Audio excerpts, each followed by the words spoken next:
đội nữa.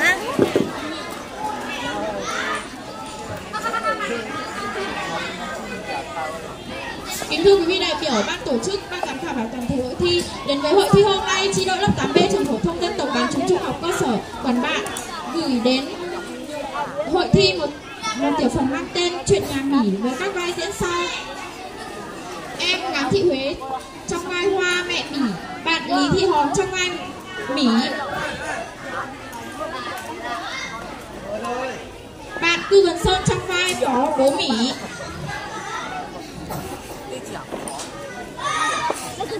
bạn Sùng Thị An trong vai Chủ tịch Hội Liên hiệp Phụ nữ, bạn Hồ Xuân Thành trong vai ông Báo trưởng thôn, bạn Lý Quốc Đạt trong vai cán bộ xã. Sau đây tiểu phẩm của chúng em xin phép được bắt đầu.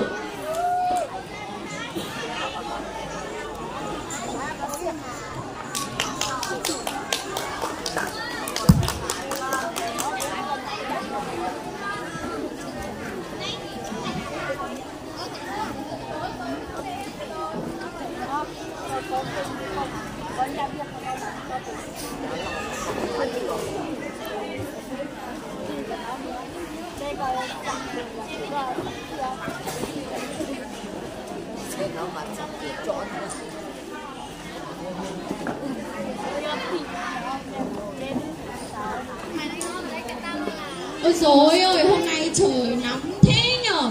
Cái ông này đi đâu cả này chả thấy đâu. Ông ơi, ông đi đâu rồi? Ông ơi, ông đi đâu rồi?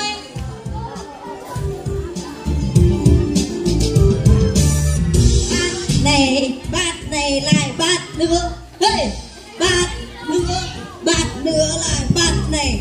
Vô, người vùng cao là thế, người vùng cao là thế. Ôi rồi, cái ông này uống rượu rồi à? Bà mang cái gì ra đây cho tôi uống đã. Ông suốt ngày chỉ biết uống rượu thôi, chả lo gì đến bọn con gì cả. Con Mỉ đâu? Bà gọi nó về đây cho tôi. Con Mỉ nó đi học từ sáng tới giờ đã về đâu? Tôi không cần biết, bà tìm rồi gọi nó về đây. À mà ông này, hôm qua tôi gặp cô giáo con Mỉ. Cô giáo con Mỉ nó nói là con Mỉ nhà mình nó học giỏi lắm đấy. Nó là học sinh giỏi cấp tỉnh cơ. Ông không nhìn thấy giấy khen của nó treo khắp nhà đây à? Ông à, năm nay tôi định nuôi thật nhiều trâu nhiều bò để bán đi cho con Mỉ đi học nội trú. Ông thấy thế nào? Ui giời, cái bà này, hôm nay bà có bị cảm không đây? Cho tôi xem nào. Bà tránh, ông tránh ra. Ui. Chỉ biết uống rượu thôi, chả lo làm ăn gì cả. Hôm nay đi học Mẹ à, con mới đi học về. Con gái của mẹ đi học về rồi à? Vâng ạ. Con Mỉ, mày về đây bố bảo. Bố bảo gì con ạ? Bố bảo này, từ mai mày ở nhà lấy chồng cho tao. Không, con không muốn lấy chồng đâu, con chưa đủ tuổi lấy chồng. Tao đã nói rồi, ngày mai nhà cậu Báo sẽ xuống nhà mình chơi. Bố đã nói là sẽ gả mày cho nó. Thằng Mua, con nhà nó Ý, nhà nó giàu lắm, nhiều ruộng đất nữa. Mày nghe tao về nhà đó làm dâu, sướng lắm con à. Học là cho nó tốt nhỉ. Không, con không muốn lấy chồng đâu, mà đi học cô giáo bảo con không được lấy chồng sớm. Mà em Mua là con của cậu Báo, là em trai của con, sao mà lấy nhau được?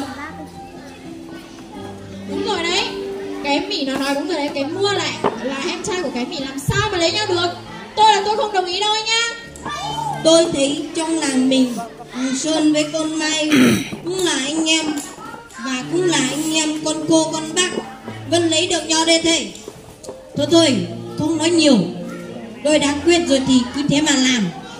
Không, con không muốn lấy chồng đâu. Mà đi học cô giáo bảo con không được lấy chồng sớm. Nam phải từ 20 tuổi trở lên, nữ phải từ 18 tuổi trở lên mới được lấy nhau đấy bố ạ. Không là vi phạm pháp luật, phải đi tù nữa đấy. Tôi không đồng ý đâu nhá. Tôi đã quyết rồi thì cứ thế mà làm, đừng có mà cãi. Không, mẹ ơi, con không muốn lấy chồng đâu. Mẹ bảo bố giúp con đi. Cái con này, tao muốn nuôi mày lớn, mày dám đối xử với tao như thế à? Tao đánh chết mày. Đánh chết mày. Ông dừng lại. Ông đừng đánh tao. Ông dừng lại đi. Tao đánh chết mày. Tôi sẽ đi báo cán bộ xã. Tao tách mày đi. Đố thằng nào làm gì được tao. Tao tách đi. Đố tao làm gì được tao.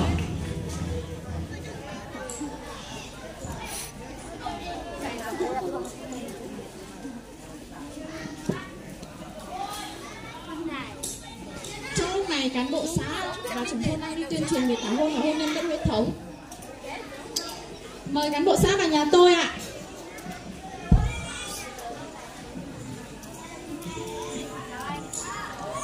Chào cán bộ đến nhà tôi có việc gì thế?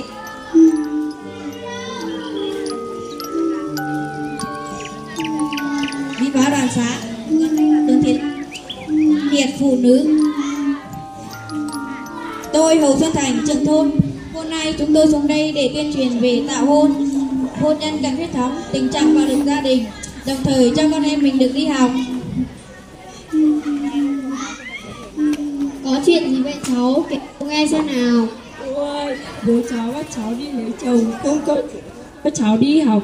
Cô ơi, cháu cũng muốn đi lấy chồng. Cháu muốn đi học. Cô bảo bố cháu giúp cháu đi. Cháu cũng không nữa, đi vào đây cùng cô nói chuyện với bố cháu.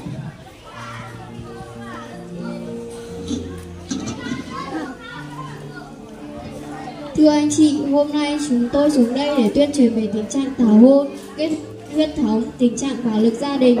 Vừa nãy em vừa nghe cháu Mì bảo bố bắt cháu Mì đi lấy chồng khi cháu Mì chưa được và bắt cháu Mì đi cháu có cậu báo như vậy phạm pháp luật đấy anh ạ. Đúng đấy anh ạ, chị Lan cán bộ nói đúng rồi đấy, nên dừng cuộc hôn nhân này lại để cháu mình tiếp tục đi học. Tôi không cần biết đâu nhá. Tôi chỉ biết là ở cái bản này lấy vợ lấy chồng là do bố mẹ tự quyết định. Thưa cán bộ, thế lấy vợ lấy chồng mà cũng là hôn nhân cận huyết à? Ông bình tĩnh đi, nghe cán bộ nói đã. Theo luật hôn nhân gia đình khoản 1 điều 8, nam phải đủ 20 tuổi trở lên, nữ phải đủ 18 tuổi trở lên mới được kết hôn. Việc kết hôn là do nam nữ tự quyết định đấy anh ạ. Vâng, ở làng mình những năm qua có những đôi vợ chồng trẻ lấy nhau chưa đủ tuổi, lấy nhau cận huyết, xé bệnh, dị tật bẩm sinh, ăn máu, vài cặp bệnh não và còn có thể tác động nặng hơn nữa đấy anh ạ. Thế là từ trước tới giờ tôi vi phạm pháp luật à? Ông sai rồi đấy, ông thấy chưa?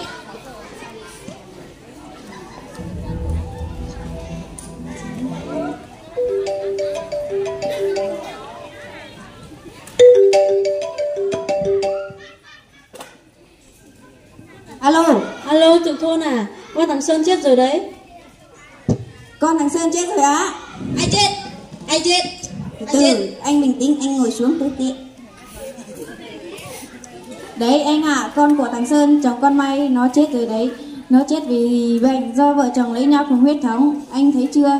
Từ lúc nó sinh ra đã bị bệnh tật, bị mắc các bệnh. Thế bây giờ anh cần bắt con Mị và thằng Mua lấy nhau nữa không? Theo suy nghĩ của tôi thì không nên đâu anh ạ.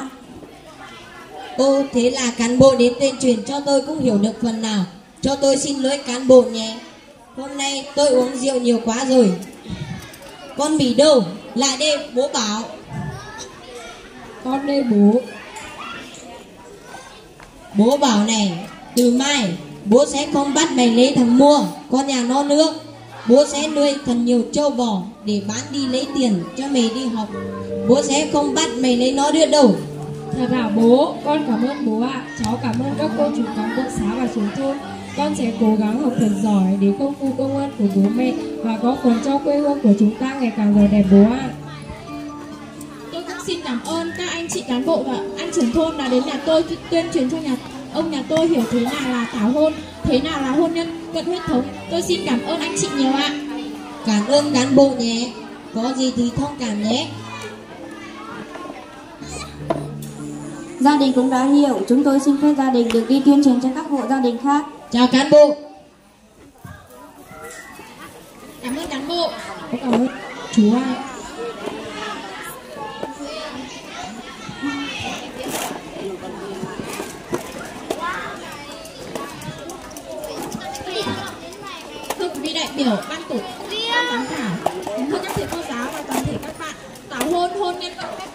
rất nhiều hệ lụy cho chúng ta, đặc biệt là các thôn vùng sâu, vùng xa, vùng đặc biệt khó khăn, điển hình như xã Quản Bạ chúng ta, gây ra khó khăn do cấp các ngành cho chúng ta. Đến với hội thi hôm nay, chi đội 8B trường phổ thông dân tộc bán trú trung học cơ sở Quản Bạ xin gửi tới hội thi một thông điệp.